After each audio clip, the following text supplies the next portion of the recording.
Hello friends, మనం మహాభారతం శాంతి పర్వము ద్వితీయ ఆశ్వాసంలో భాగంగా శ్రీకృష్ణులు వారు చెప్పిన భీష్మాచార్యుల యొక్క గొప్పతనం గురించి తెలుసుకుందాం. వైశంపాయన మహర్షి జనమేజయ మహారాజుకు మహాభారత కథను ఈ విధంగా చెప్పసాగారు. ధర్మరాజు కురు సామ్రాజ్యమునకు పట్టాభిషిక్తుడయ్యారు. ధృతరాష్ట్రునకు, గాంధారికి, విదురునకు రాజ్యాధికారం ఇచ్చారు. వారు చెప్పినట్టు రాజ్యపాలన చేస్తున్నారు.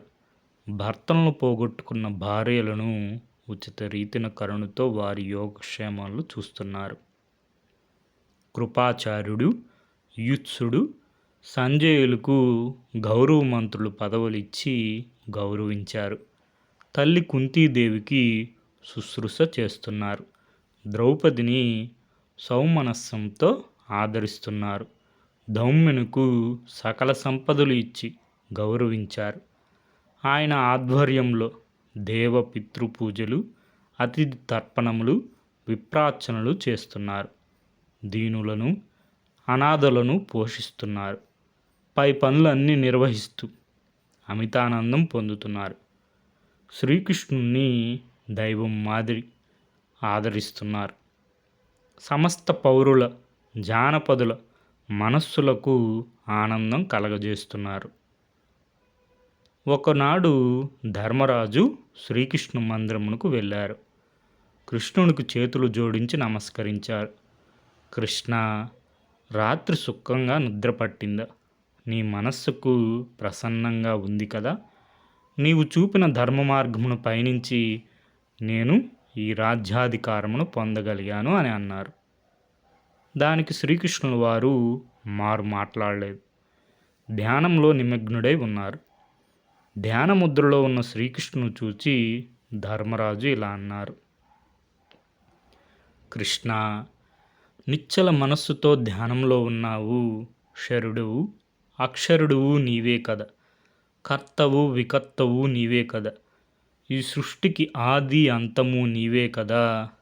ఒక్కడిగా వెలుగుతున్న నిశ్చల చైతన్యము నీవే కదా. పురుషోత్తముడు నీవే కదా.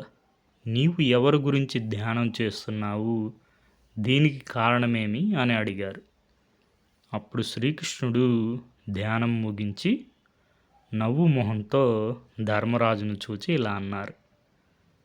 ధర్మనందన, గంగాదేవి తన గర్భవాసాన ఎవరిని కన్నదో, పరశురాముడు ఎవరిని తన శిష్యునిగా స్వీకరించి సమస్త విద్యలు నేర్పించారో, అదే పరశురాముడు ఎవనితో యుద్ధం చేసి అలిసిపోయారో, కాశీరాజు కన్యల మూలంగా ఎవని చేతిలో అనేక మంది రాజులు ఓడిపోయారో, 4 వేదములను, ధనుర్వేదమును ఎవరు ఆమూలాగ్రంగా అభ్యసించారు, ఆ భీష్ముడు నిర్మల మనస్సుతో నన్ను తలుచుకుంటున్నాడు. నా మనస్సు అతనిలో లీనమైంది అని అన్నారు.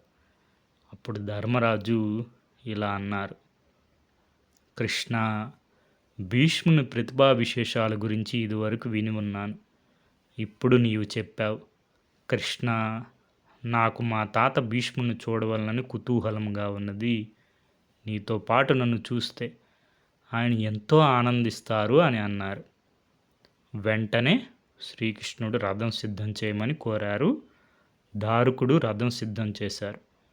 అదే సమయంలో ముని ఆశ్రమాలలో నుండి వ్యాసుడు, నారదుడు, దేవలుడు, దేవస్థానుడు, వత్సన్యుడు, దేవరతుడు మొదలగు మహర్షులు భీష్ముని వద్దకు వెళ్ళారు.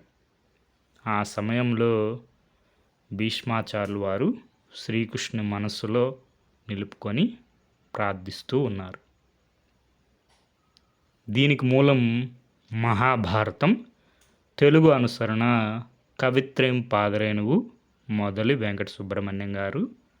Okay friends, thank you for watching.